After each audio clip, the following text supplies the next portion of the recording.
ओम शांति। बाबा good morning. आज बाबा के 10 दिसंबर 2022 के महावाक्य हैं। बाबा ने सार में कहा, मीठे बच्चे, तुम रूहानी अश्व हो, तुम्हें विजयी रत्न बनने की रेस करनी है। महारथी अश्व वो जो राजाई पाने की रेस करे। अश्व मना घोड़ा।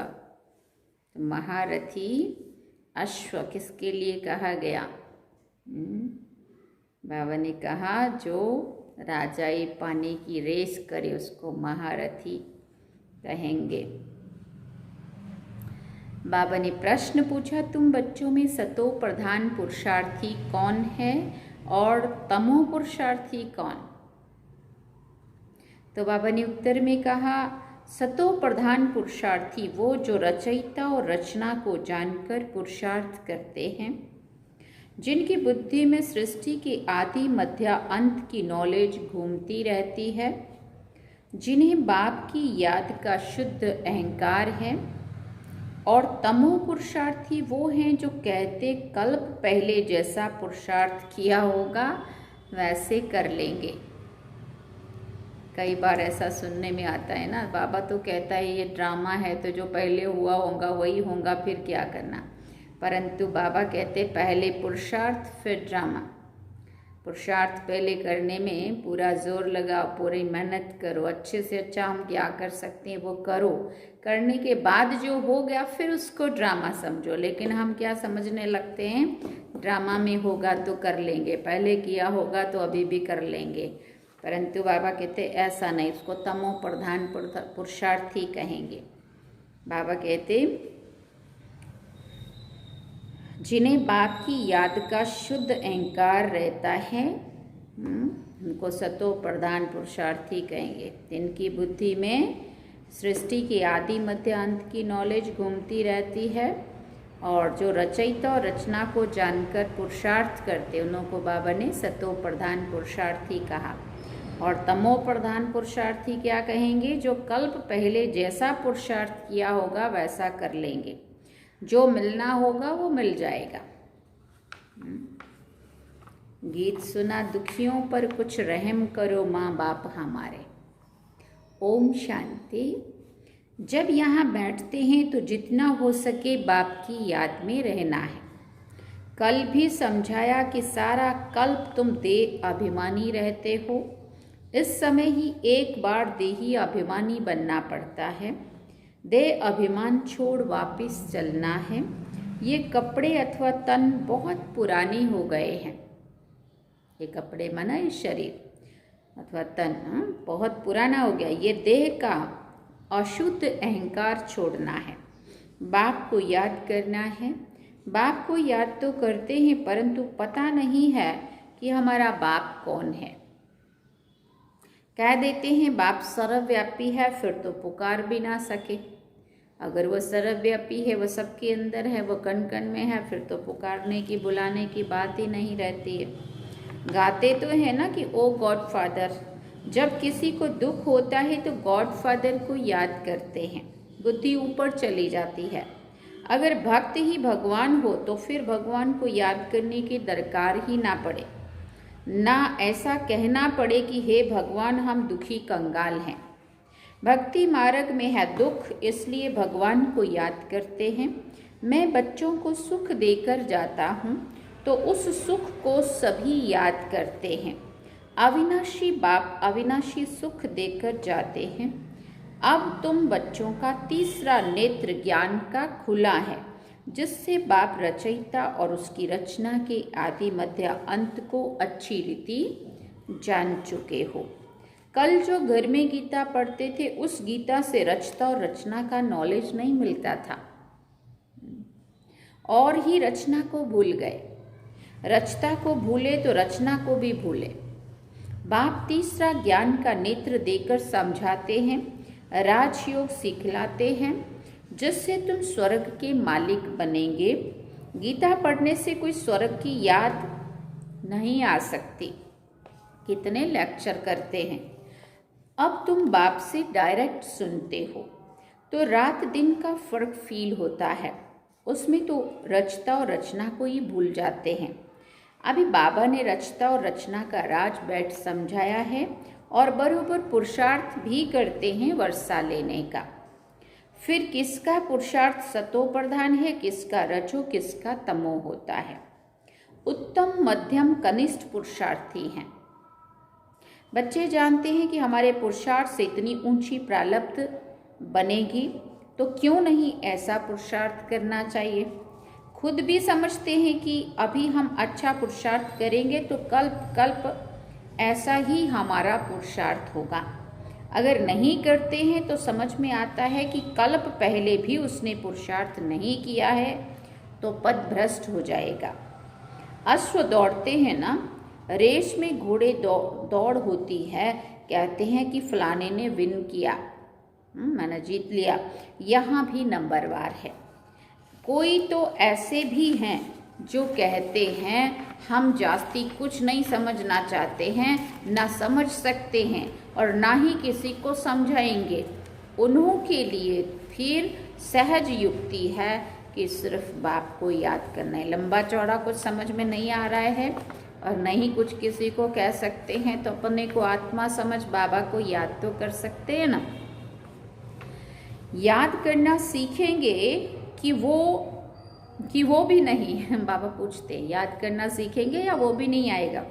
बेहद का बाप किसी को, जिसको तुम भक्ति मार्ग में याद करते हो, वो बाप अब सन्मुख ब्रह्मा के तन से कहते हैं मुझे याद करो। बाबा ने रचना का राज भी समझाया है। शिव बाबा तो सभी आत्माओं का बाप है। कोई भी आत्मा को प्रजापिता नहीं कहेंगे। आत्माएं तो अनादि हैं। प्रजापिता ब्रह्मा रचता है मुख वंशावली। हम आत्माएं तो हैं शिव बाबा की संतान। कहते हैं तुम मेरे तो हो ही, जितने हो उतने ही हो। कम जास्ती आत्माएं कभी भी नहीं हो सकती। जितने हैं उतने ही। हमारा कोई आत्माएं ना बढ़ेंगी ना कम होंगी। भले कुछ ऊपर रहेंगी, कुछ नीचे रहेंगी, आती रहेंगी जाती रहेंगी, बट जितनी है उतनी ही रहेंगी। बाबा कहते तुम सारे मेरे बच्चे तो हो ही, जितने हैं उतने। उन्हों का ही बेहद का ड्रामा में पार्ट है। ये अनादि बना बनाया खेल है। बाप कहते हैं मैं आता हूँ ज़रूर एक सत्य धर्म स्थापन करने और अनेक धर्मों का विनाश कराने। जो सत्य धर्म प्राय लोप हो गया है वो अभी स्थापन हो रहा है। सत्य धर्म अर्थात सत्युग का आदि सनातन देवी देवता धर्म जो सत्य परमात्मा ने आकर स्थापन किया है। जैसे क्रिश्चियन धर्म क्राइस्ट ने स्थापन किया, वैसे आदि सनातन सत्य धर्म सत्य बाप ने स्थापन किया है। सचखंड स्थापन करने वाला सच्चा बाबा है। तुम ब्राह्मण बच्चे ही जानते हो कि बरोबर बाप आया हुआ है। बाबा समझाते हैं कि अब ड्रामा पूरा होता है तो अब पुराना कपड़ा छोड़ना है। नाटक में भी एक्टर्स का पार्ट मुकर्रर हो जाता है ना, अपने टाइम पर कपड़े बदलकर चले जाते हैं ना। बाप कहते हैं कि अब तुम्हारी आत्मा अपवित्र हो गई है। आत्मा संपूर्ण पवित्र हो जाए तो फिर उनको शरीर भी पवित्र चाहिए। इस शरीर में रहते आत्मा को पवित्र बनाना है, नहीं तो आत्मा को हम पवित्र कहाँ बनाएंगे। पवित्र यहाँ ही करना है। अब 5 तत्व भी तमो प्रधान है। आत्मा जब पवित्र बन कर्मातीत अवस्था में आ जाएगी तो फिर पुराना हिसाब किताब चुकतू हो जाएगा। ये बात बच्चों की है, बच्चे ही सुनते हैं। तो ब्राह्मण जरूर चाहिए। तब तुम जानते हो कि स्वर्ग की स्थापना कैसे हो, तो ब्रह्मा जरूर चाहिए। ये है ब्राह्मणों का कुल। कहते हैं कि मैं ब्रह्मा के तन का आधार लेता हूँ इन ब्राह्मणों को रचने के लिए। ये बातें तो तुम ब्राह्मण और ब्राह्मणियाँ ही जानते हो। ये है संगम युग की रचना। कितने गुहिया राज हैं। शुरू में बाबा इतने गुहिया राज समझाते थे क्या? कहा जाता है ना, सागर को स्याही बनाओ, जंगल को कलम बनाओ, पृथ्वी को कागज बनाओ, तो भी ये ज्ञान पूरा नहीं होगा। तुम बच्चे सुनते ही रहते हो, ये गुहिया बातें भी धारण उन्हों को होंगी जिन्हों को का पढ़ाई में अटेंशन होगा। बाप से वर्षा लेने के लिए कमर कसकर खड़े हैं, थोड़ा भी अगर संशय हो गया तो उड़ जाएगा। फिर अचानक किसी को तीर लग जाएगा तो एकदम निश्चय बुद्धि हो जाएगा। नए नए टोटके बाबा सुनाते हैं। कल भी बाबा ने बहुत अच्छी रीति समझाया था। बाप कहते हैं कि मैं परम आत्मा परम धाम में रहने वाला हूँ, जिसको सुप्रीम सोल कहते हैं। यहाँ की आत्मा को कोई सुप्रीम कह ना सके। सुप्रीम सोल एक ही है, उनकी ही सब बंदगी करते हैं।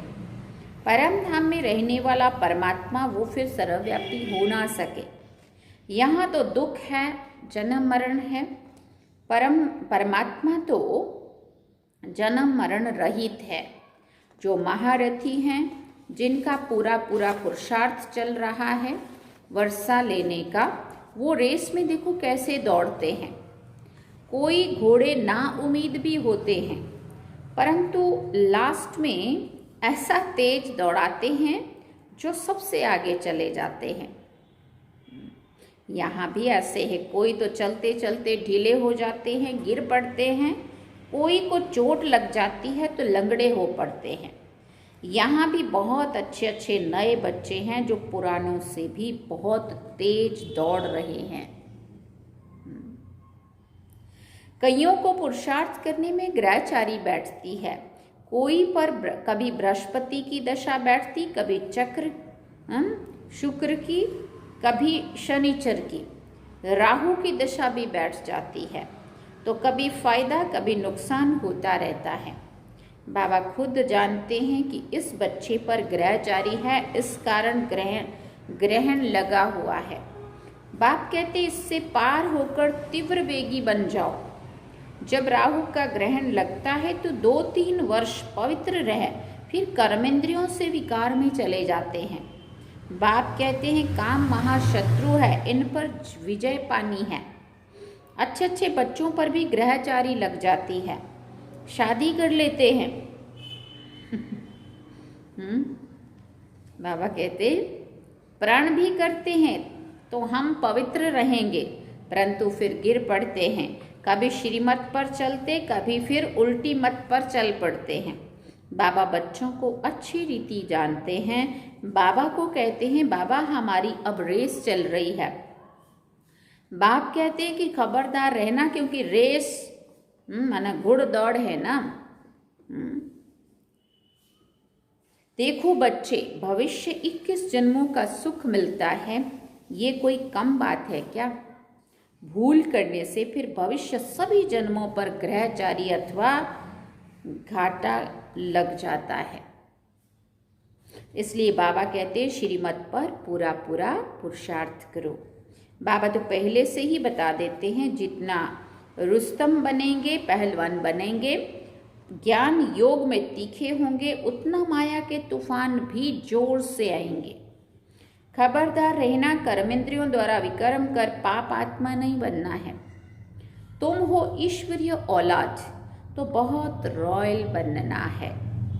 लक्ष्मी नारायण देखो कितने रॉयल हैं। ये संस्कार अभी भरने हैं, क्योंकि इस समय तुम ईश्वरीय औलाद कहलाते हो।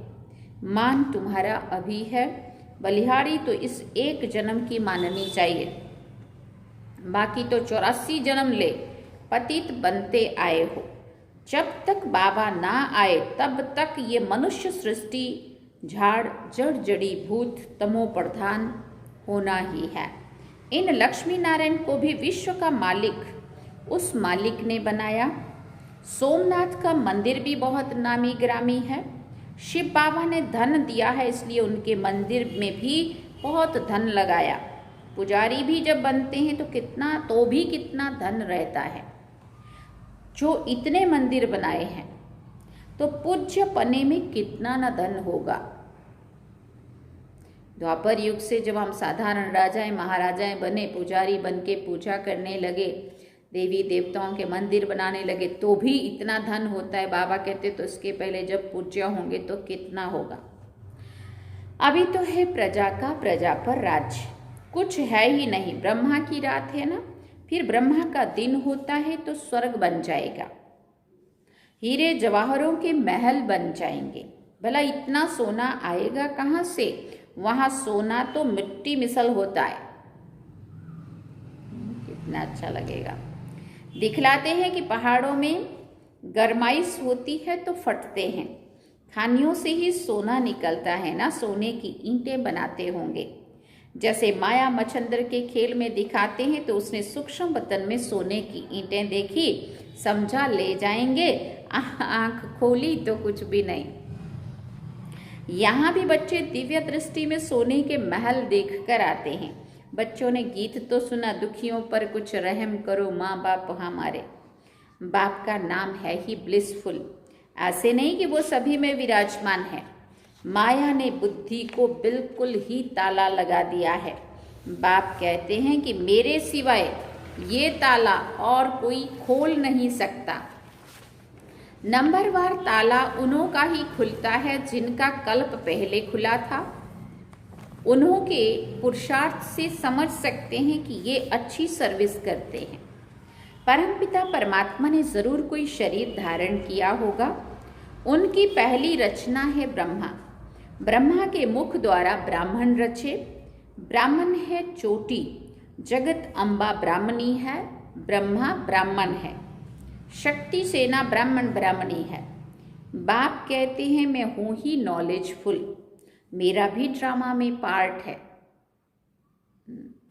मैं ही आकर तुमको रचता और रचना का राज समझाता हूँ। यहाँ तो बाप टीचर सतगुरु एक ही है, तीनों ही कर्म इकट्ठे करते हैं। सतगुरु साथ भी ले जाएंगे, ये गारंटी है। बाप सभी को सुख शांति देता है। बाप के तो सभी बच्चे हैं, ऐसे थोड़ी कि कोई को दे कोई को ना दे। बाप तो सभी को माया की जंजीरों से छुड़ाने वाला है, इसलिए सब उनको याद करते हैं, स्वर्ग की स्थापना करते हैं, बाकी सबको मुक्ति धाम भेज देते हैं। ये तो बाप का ही काम है। अच्छा, बाप मीठे मीठे सिकिल दे बच्चों प्रति माता पिता बाप दादा का याद प्यार और गुड मॉर्निंग। रूहानी बाप की रूहानी बच्चों को नमस्ते। हम रूहानी बच्चों की रूहानी माता पिता बाप दादा को दिलवा जान सिकवा प्रेम से याद प्यार, गुड मॉर्निंग, नमस्ते, थैंक यू बाबा, शुक्रिया बाबा। धारणा के लिए मुख्य सार है। पहला पॉइंट, कोई भी विकर्म इन कर्मेंद्रियों द्वारा नहीं करना है। संस्कारों को रॉयल बनाना है। माया के तूफानों से डरना नहीं है। ज्ञान योग में तीखा बनना है। दूसरी बात, श्रीमत पर कोई भी ग्रहचारी को पार कर तीव्र वेगी बनना है। उल्टी मत पर नहीं चलना है। खबरदार रह याद की रेस करनी है। वरदान में बाबा ने कहा, हर कर्म योग युक्त युक्ति युक्त करने वाले कर्म योगी सो निरंतर योगी भव। हर कर्म योग युक्त युक्ति युक्त करने वाले कर्म योगी सो निरंतर योगी भव। कर्म योगी आत्मा का हर कर्म योग युक्त युक्ति युक्त होगा। अगर साधारण या व्यर्थ कर्म हो जाता है तो भी निरंतर योगी नहीं कहेंगे। निरंतर योग अर्थात याद का आधार है प्यार। जो प्यारा लगता है वो स्वतः ही याद रहता है। प्यार वाली चीज अपनी ओर आकर्षित करती है, तो हर सेकंड, हर संकल्प, हर बोल सदा श्रेष्ठ हो और एक बाप से दिल का प्यार हो, तब कहेंगे कर्म योगी सो निरंतर योगी। स्लोगन में बाबा ने कहा, मेहनत से छूटना है तो मोहब्बत के झूले में झूलते रहो। मेहनत से छूटना है तो मोहब्बत के झूले में झूलते रहो। अच्छा, ओम शांति। बाबा ने सार में कहा, मीठे बच्चे, तुम रूहानी अश्व हो, तुम्हें विजयी रत्न बनने की रेस करनी है। महारथी अश्व वो जो राजाई पाने की रेस करे। और गीत क्या सुना? दुखियों पर कुछ रहम करो माँ बाप हमारे। ये थे आज के बाबा के महावाक्य। अब हम चलेंगे बाबा की याद में। ओम शांति।